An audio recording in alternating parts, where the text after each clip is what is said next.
मोबाइलों में फोटो नहीं आ रहा। नीचे बैठो, तुम्हारे नीचे बैठो, तुम नीचे बैठो, नीचे बैठ के ले सकते भैया। इधर देखो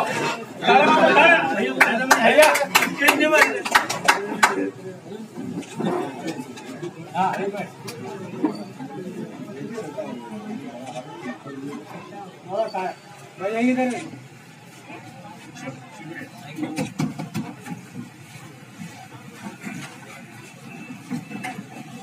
गुजारिश करूंगा, हमारे जो पत्रकार भाई है उन्होंने अपनी अपनी कुर्सी पे बैठ जाएंगे तो पीछे वाले जो अपने लोग आए हैं उनको ये बात बताएंगे कि इब्राहिम भैया पटेल ने क्या प्रोग्राम रखा है।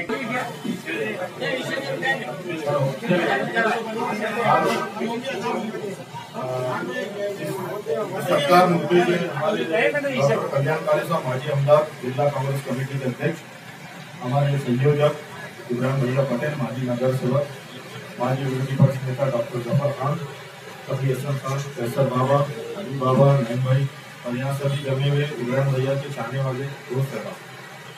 आज ये डॉक्टर साहब औरंगाबाद कांग्रेस महाराष्ट्र कांग्रेस कमेटी में एक ऐसा निर्णय ली जो जिले की कमान जो है कल्याणकारी साहब के हाथ में ये एक एक्टिव आदमी है जो आमदार रहे हुए है, उनका अच्छा नेटवर्क है। तो इसमें मैं महाराष्ट्र प्रदेश कांग्रेस कमेटी का भी अभिनंदन करता हूं और अपनी जगह लेता हूं। अस्सलाम वालेकुम रहमतुल्लाहि व बरकातुहू। आज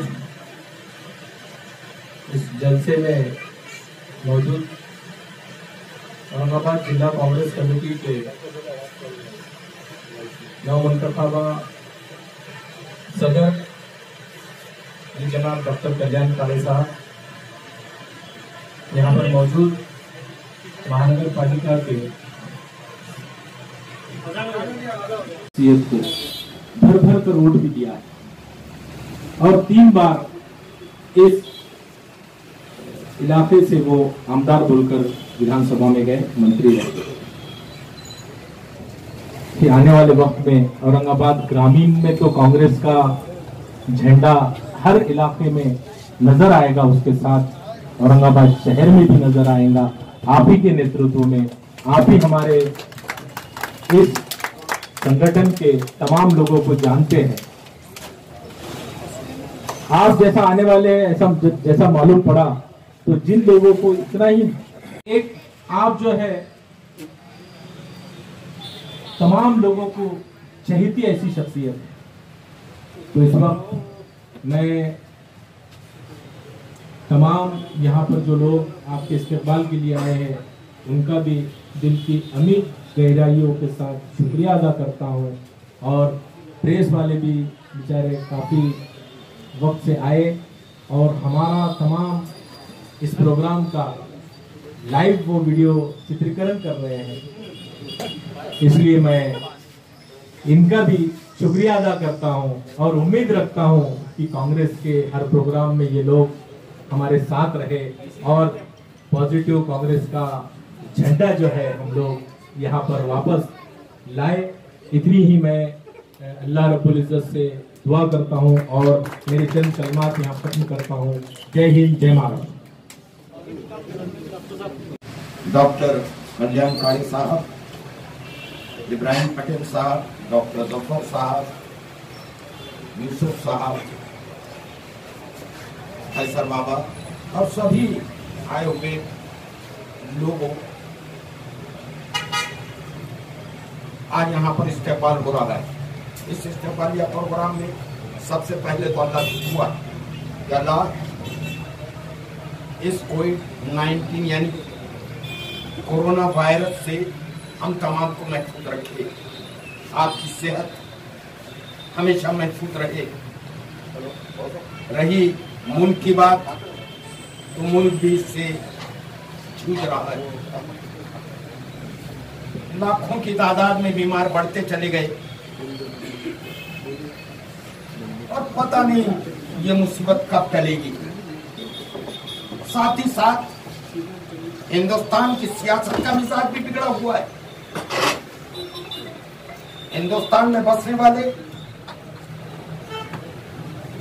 एक जमाने से परेशान है, ठोकरें खा खा कर जमीन का पांव जख्मी है, लेकिन अकल में वो रास्ते नहीं समा पाते जिस पर चलकर हम इन दुश्वारियों से दूर हों। आज हम मुसीबत में हैं। फैसले हुकूमत के एक के बाद एक गलत होते रहे। जीडीपी खत्म हो गई, लोग भीख मांगने पर मजबूर हो गए। यह सिलसिला शुरू हुआ नोटबंदी से। नोटबंदी, जीएसटी का गलत फैसला, और उसके बाद ये कोरोना में लॉकडाउन। ये तीन फैसले हिंदुस्तान की तबाही के लिए वजह बने। हमको इन तमाम चीजों से बाहर निकलना है, तो फिर नए सिरे से पुराने रास्तों को तलाश करते हुए चलना होगा। उस वक्त तक आप मंजिल पर नहीं पहुंच पाएंगे जब हम पीछे पलट कर ना देखें। रह गई यहां फिरका परस्ती की बात। किसको फिरका परस्त कहें, किस किस को कहें? अजीब बात। मेरा आप लोगों से सिर्फ एक सवाल है आपसे कि आपके इस इलाके में बीजेपी 2 मरतबा कैसे इलेक्ट हो गई, कैसे जीत गई, जबकि ख्वाब में भी हमने नहीं सोचा था। हमारे पास आकर एक दरार डाली गई और हम तबाही की तरफ निकल चले। वो तमाम काम बंद हो गए, कुछ बचा नहीं, कहीं फरियाद के लिए भी जा नहीं पाते। कॉरपोरेशन के मामले में गढ़ों का शहर बनकर रह गया। जहां जाओ गड़े हैं, ठोकरें खाओ और अपनी हाथों अपना रास्ता बनाते चलो। ये जुल्म अभी कल शायद मैंने कोई यूट्यूब पर देखा कि एमआईएम की तरफ से एहतजाज किया जाने वाला है कि ये गड्ढे जो शहर में हो चुके हैं, पानी का मसला है कि 8-8, 10-10 दिन पानी नहीं, उसके लिए आंदोलन चलाएंगे। बड़ी अजीब बात। 25-25 कॉर्पोरेटर चुनकर चले गए और सारा शहर और खास तौर पर आपके इलाके गढ़ों में तब्दील होते चले गए। जिस वक्त ये कॉर्पोरेटर थे, यानी कॉर्पोरेशन में हैसियत कॉर्पोरेटर जिंदा थे, उस वक्त तो गड़े होते रहे। आज कॉर्पोरेटर से वो जो कॉर्पोरेटर थे वो तो जिंदा हैं, उनका ओहदा मर चुका। ओहदे की जिंदगी में तो कुछ नहीं कर पाए। जब ओहदे निकल गए, ये मुर्दा ओहदे, ये क्या राहें बनाएंगे? अगर आपको राहें बनानी है ना, जैसे काड़ी साहब को सदर बनाया गया, आपके शहर के सदर हुश्याम उस्मानी है, वो किस वजह शायद नहीं आ पाए। एक बेहतरीन, दोनों के दोनों बेहतरीन लोग सामने हैं, पुराने जितने हैं सामने। आपको अपने लिए, अपने शहर के लिए, अपने मुल्क के लिए आज बहुत मुसीबत है, हर एंगल से मुसीबत है। इससे बाहर निकलना है तो नए रास्तों, आज हम थोड़े दिन के बाद शुरू कर, ये तमाशे भी कोरोना के खत्म होंगे। अल्लाह से दुआ है कि अल्लाह जल्द से जल्द इस अजाब से हमको नजात दिलाए कि हम अपनी जिंदगी गुजारने के लिए रास्ते तलाश कर सके। आज हमारे सारे रास्ते बंद, अल्लाह से लौट कर जाएंगे और फिर एक नई मंजिल की तलाश में राहों पर निकलेंगे। ये तय अगर आपने कर लिया, फिरका परस्ती को छोड़ो, कहते हैं मस्जिद के दरवाजे खोले जाएंगे। खुदा की कसम, और जो यूट्यूब वाले बैठे हैं इनका काम है ये, इस बात को आम करें। इनका जहां पे हैदराबाद में अवैसी जहां से एमपी इलेक्ट कराते हैं, जहां पर 7 MLA हैं, 1 MLC है एमआईएम का, अरे 4 मस्जिदें शहीद कर दी गई। 1.5 साल पहले 2 हुई, आइंशाएं बकते रहे हो जाएगा बन जाएगी, कुछ नहीं, तबाह हो गया। अभी महीना सवा महीना पहले सेक्रेटरिएट की बिल्डिंग के नाम पर 2 मस्जिदें शहीद हो गई। पलट कर देखने को यह तैयार नहीं। मैं बार बार कह रहा हूं, मैं यहाँ पे बातें लंबी चौड़ी करना नहीं चाहता था, लेकिन चूंकि बैठे हैं आप लोग, अरे वो हैदराबाद जहां पर 80% लोग बसने वाले मुसलमान हैं, जहां 1 MP है, 8 MLA है, 7 MLA है, 1 MLC है, वक्फ बोर्ड इनके कब्जे में है, सब कुछ इनके पास, लेकिन मस्जिदें टूट जाती हैं, शहीद कर दी जाती है, पूछने वाला कोई नहीं। यहाँ के MP बैठे हैं, ये जाएं और उनसे कहें कि क्या चल रहा है, इस बात को आम करो। पूछो इनके घरों पर जाकर ये क्या तरीका है, ये क्या मुसलमानों के साथ इंसाफ है, जहां 80% मुसलमान है, जहां MP है जो कहते शेर है, फला है, क्या है हमको नहीं पता, वो 7 MLA, 1 MLC, वहां मस्जिदें शहीद होती हो और इनके भरोसे पर अगर बैठे रहे तो वो मकामात, वो गांव, वो देहात जहां मुसलमान नहीं के बराबर है, वहां पर हमारी क्या हालत होगी। तो ये फिरका परस्ती से बचो और इस बात को आम करो और नई राय बनाओ। आपको अच्छा सदर मिल गया, आपको मुबारक हो, मुबारक आपको। आप इधर से गुजरेंगे शाहगंज की तरफ से तो गांधी भवन जो कल था आज वैसा नहीं है, आप दंग रह जाएंगे कि गांधी भवन नए लोगों के साथ नए आसार शुरू हुए। गांधी भवन एक पथरीली इमारत की शक्ल में खड़ी हो रही है, आज काम शुरू हो चुका है, तो नए लोग हैं, नया कांग्रेस भवन बिल्कुल नया सा हो गया। और चलो हम नए रास्ते भी तलाश करें अपनी मंजिल पर पहुंचने के लिए। इसकी बातों में आने से कोई फायदा नहीं। अग गए यार, अग गए, हम तबाह होते रहे, हमारी तरफ देखने वाला कोई नहीं, हमारी इमारतें मस्जिदें शहीद होती रही, हमारे लिए बोलने वाला कोई नहीं, हम घरों में बस्तियों में मर गए, हम भीख मांगने पर मजबूर हो गए। ये सड़कों पर ये फकीर औरतें या वो लोग शर्माते हैं, मुंह छुपाकर भीख मांग रहे। एक बात जरूर हुई कि ये 500 रुपए जुर्माना अगर हमने मास्क न लगाया हो तो वो कम से कम इतना फायदा हुआ कि मुंह पर मास्क लगाए हुए हैं, पहचाने नहीं जाते कि फकीर कौन है। मास्क हटाओ तो कल का वो कमाने वाला निकलेगा, मास्क हटाओ तो वो अच्छा खासा बिजनेस करने वाला निकलेगा। तबाह हो गए हम, तबाह हो गए हम। उठो और नए अज़्म नई उम्मीद के साथ उठो। बस कभी बैठेंगे, बातचीत तो होती रहेगी। आपने यहाँ पर ये सत्कार में आपने यहाँ पर हिस्सा लिया, आपका शुक्रिया। और इस उम्मीद के साथ आपसे इजाजत कि कल भी आप इसी तरह सर जोड़कर नई राहों की तलाश में निकलेंगे। शुक्रिया। आज का इस प्रोग्राम के लिए आए हुए हमारे ज्येष्ठ नेता और इस औरंगाबाद शहर के माजी महापौर, उप महापौर, महापौर नहीं है मौजूद तो उप महापौर ही महापौर बने हमारे तकी भाई, और अभी जो गट नेता रह चुके हैं महापालिका के अंदर, वो मुकुंदवाड़ी के नगर सेवक बाबू साहेब जी जगताप, महानगर पालिका के विरोधी पक्ष नेता रह चुके हैं डॉक्टर जफर खान साहब, हमारे दोस्त यीशु भाई और कैसर बाबा, विकलांग कांग्रेस के सदर मुदस्सिर अंसारी,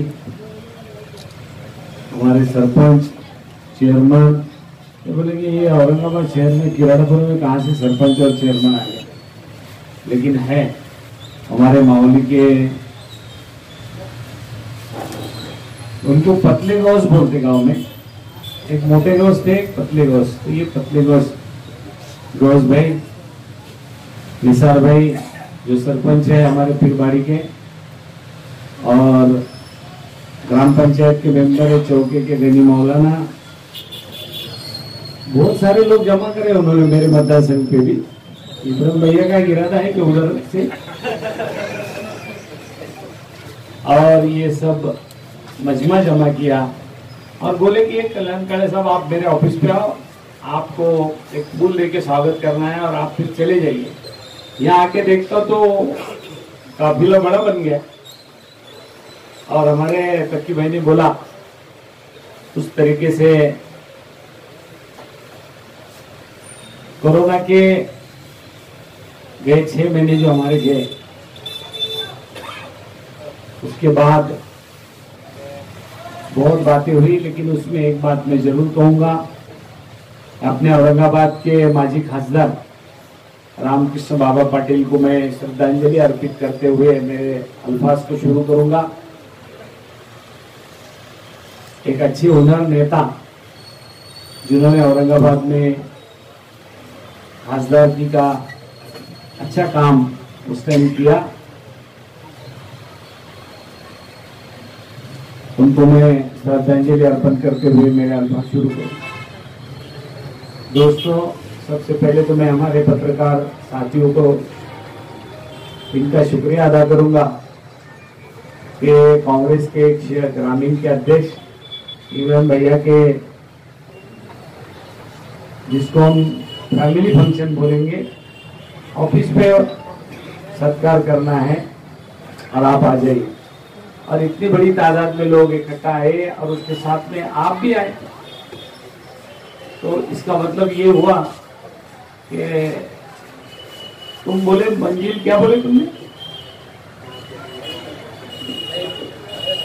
नए रास्ते इन्होंने चुने करके तो इतने लोग यहाँ आए, ये तो आते ही नहीं थे। बीच में ऐसा माहौल था 5 साल पहले, कांग्रेस वाले ने पत्रकारों को बुलाया 10 को तो आते 2, और आज 2 को बुलाया तो 20 हाजिर है। कहने का मतलब मेरा ये कि इब्राहिम भैया, ये आने वाली बदलाव की नांदी है, इसलिए मैं पत्रकार भाइयों का भी शुक्रिया अदा करूंगा। रही बात मुझे आदरणीय सोनिया जी गांधी और महाराष्ट्र प्रदेश के अध्यक्ष नामदार बाला साहब थोरात साहब ने औरंगाबाद जिले का अध्यक्ष बनाया और 2 महीने हो चुके हैं और काम भी चालू कर दिया है। उसी तरह शहर के अध्यक्ष इसाम उस्मानी जी को भी बनाया, वो भी आज आने वाले थे, नहीं आ पाए, लेकिन अब हम मिलके नए पुराने साथी सब साथ में लेकर के काम करना शुरू कर देने वाले हैं, और वो काम ज्यादा से ज्यादा लोगों के घर तक योजनाएं कैसी जाए, जो माइनॉरिटी के लोग हैं, जो गरीब लोग हैं, जो पिछड़े जाति के लोग हैं, जो दलित हमारे भाई है, इन सबके पास कांग्रेस का एजेंडा, साथ में कुछ जो हमारी जो पार्टनरशिप की गवर्नमेंट है जिसमें हमारा तीसरा हिस्सा है, उनकी सारी योजनाएं हमारे गरीब तबके के लोगों के पास कैसी जाए, वो काम हम पार्टी वर्कर बोल के करने वाले हैं। वो करने के लिए ही हमारे को चुना गया है। एक को शहर अध्यक्ष बनाए, एक को जिला अध्यक्ष बनाए, और ये जितने नए पुराने साथी हैं उनको सबको साथ में लेके काम करना है। मैं इब्राहिम भैया का शुक्रिया अदा करूंगा कि आपने एक खासगी तौर पे घर के आदमी के जैसा बोला करके आपने मेरा इस्तेकबाल किया। मैं आपका बहुत शुक्रिया अदा करूंगा, सिर्फ इसके लिए नहीं तो 2 बातों के लिए कि हमारे सारे समाज के साथी भी बुलाए, उनसे मेरी बात हो पा रही, और ये बात और विस्तार से लोगों में आम हो जाए। क्या बोलते तुम उसको, आम हो जाए, इसलिए आपको भी बुलाया। अब ये बात तो आम होने वाली है। सिर्फ आम ही नहीं, इन्होंने तो बोले लाइव भी हो रही है। कहने का मतलब मेरा ये कि इब्राहिम भैया को मैं शुक्रिया इसलिए बोल रहा हूँ कि सत्कारी नहीं तो कुछ आदान प्रदान होना चाहिए।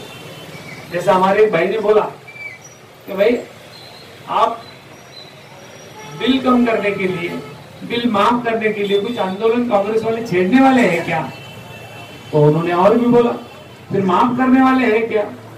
तो मैं बोला दोनों भी बातें बोल रहे हैं। एक तरफ से बोल रहे हैं आंदोलन भी करो, दूसरी तरफ से बोल रहे हैं माफ भी करो। आंदोलन इसलिए बोल रहे हैं आप एक संगठन के अध्यक्ष हैं, और माफ करो इसलिए बोल रहे हैं कि सरकार में पार्टनरशिप के लिए।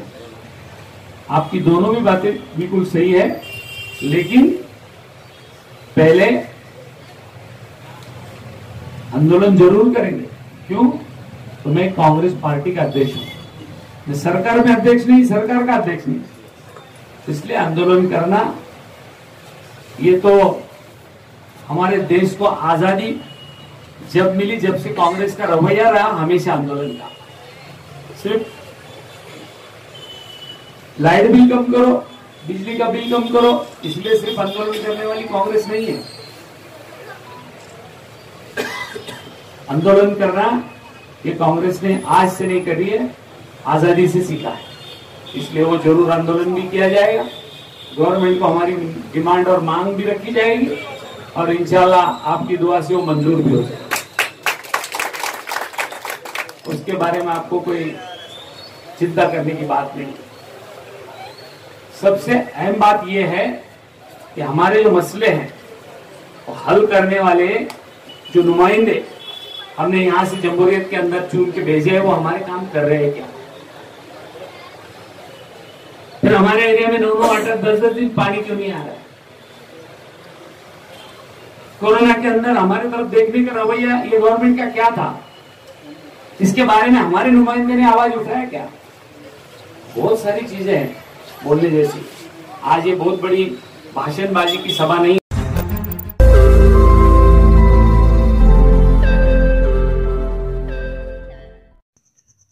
रोज नई खबरों को देखने के लिए हमारे औरंगाबाद समाचार चैनल को सब्सक्राइब कीजिए और नोटिफिकेशन पाने के लिए हमारे बेल आइकन को दबाइए, ताकि हर खबर की नोटिफिकेशन आपको मिलती रहे।